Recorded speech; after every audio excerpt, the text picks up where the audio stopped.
নমস্কার বন্ধুরা, আমাদের শাশুড়ি বৌমার রান্নাঘরে স্বাগত জানাই আপনাদের সবাইকে। তো আজকে আমরা বানাবো ফুলকপি দিয়ে মাংসের ঝোল। তো আপনারা দেখতে থাকুন এবং সঙ্গে থাকুন। তাতে তেল দেব।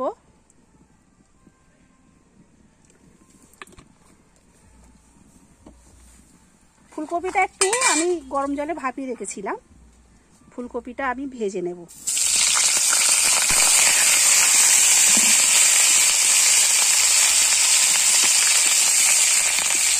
আপনারা অনেক রকম খেয়েছেন ফুলকপি, তো এটা একটু একেবারে অন্যরকম।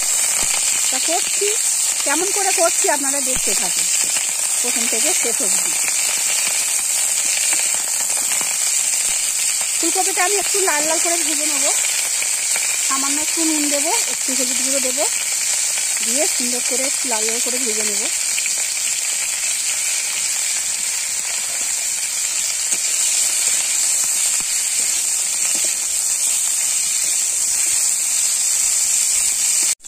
ফুলকপিটা ভাজা হয়ে গেছে, আমি ফুলকপিটা তুলে নেব।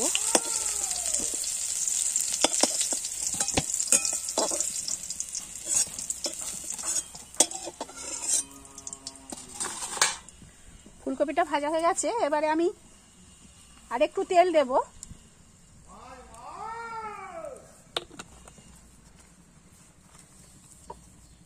একটু ফোড়ন দেব, তেজপাতা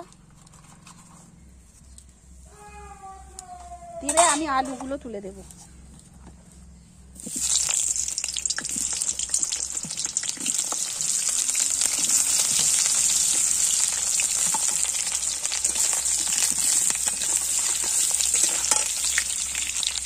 আলুগুলো একটু লাল লাল মতো ভাজা হবে, তারপরে আমি মশলা দেব। তো আলুটা আমার লাল লাল করে ভাজা হয়ে গেছে, এবার আমি টমেটোটা দিয়ে একটু নেব। পিস পিস করে কেটে রেখেছিলাম টমেটো দিয়ে একটু নাড়াবো।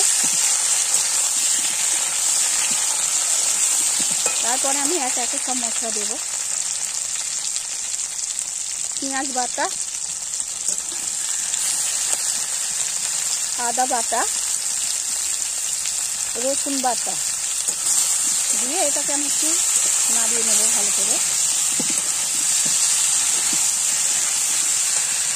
নুন দেবো আন্দাজ মতো, হলুদ গুঁড়ো,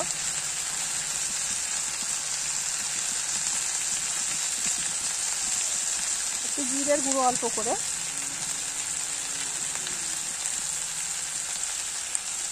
নাড়াবো একটু ভালো করে।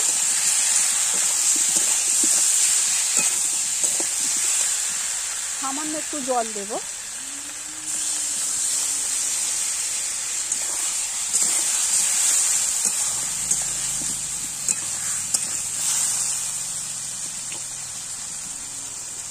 একটু কাশ্মীরি লঙ্কার গুঁড়ো,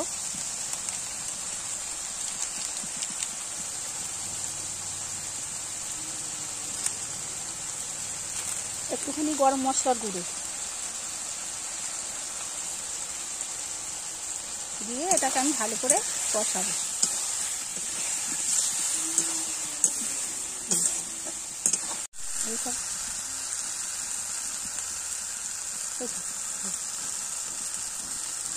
এবার আমি এই চেরা কাঁচা লঙ্কাগুলো দিয়ে দেবো।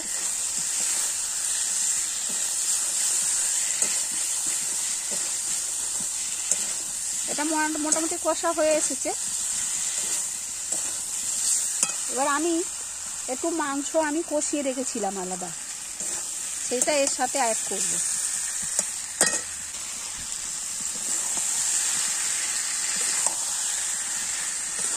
আপনারা হয়তো ভাবছেন যে ফুলকপি দিয়ে মাংস এটা আবার কেমন হবে। আপনারা বাড়িতে করে দেখবেন কেমন লাগে।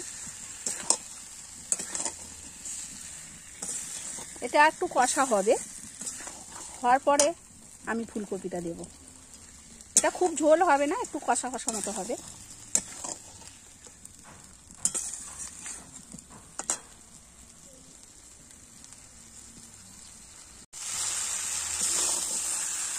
এটা আমার কষানো হয়ে গেছে, দেখুন তেল ছেড়ে দিয়েছে। এবার এটা আমি জল দেব। একটু আলুটা সেদ্ধ হবে, ওই জন্য এরকম একটু জল দিচ্ছি।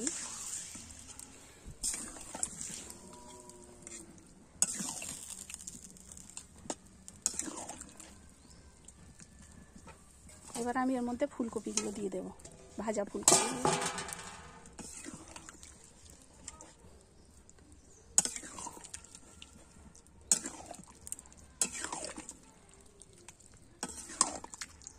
ফুলকপিগুলোও ভাজা হয়ে যাবে, আলু সেদ্ধ হয়ে যাবে।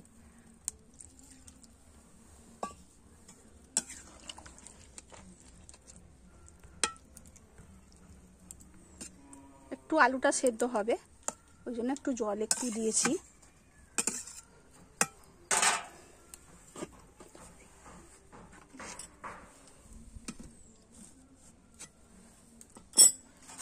এইবারে আমি এতে একটু ধনেপাতা কুচিয়ে রেখেছি, ওইটা আমি দিয়ে দেব। এটা ফুটবে একটু, আলুটাও সেদ্ধ হয়ে যাবে, ঝোলটাও একটু মরে যাবে। নামানোর সময় আমি একটুখানি গরম মশলা দিয়ে নামিয়ে নেব।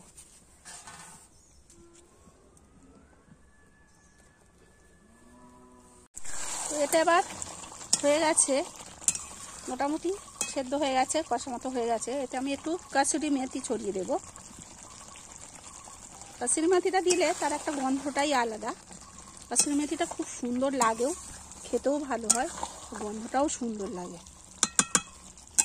এবারে আমি এটা নামিয়ে নেব। এই তেলটা ভালো করে গরম হলে আমি ওর উপর থেকে ছড়িয়ে দেব। দিলে তরকারির টেস্টটা একটু অন্যরকমই লাগে। তো যেভাবে করলাম আপনারা করবেন, বাড়িতে দেখবেন, ট্রাই করবেন। হয়ে গেছে, এইবারে আমি এর মধ্যে ঢেলে দিচ্ছি।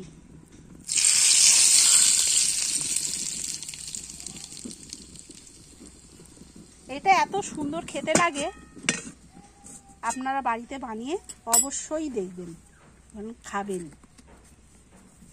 রেসিপিটি ভালো লাগলে আপনারা প্লিজ চ্যানেলটিকে সাবস্ক্রাইব করবেন।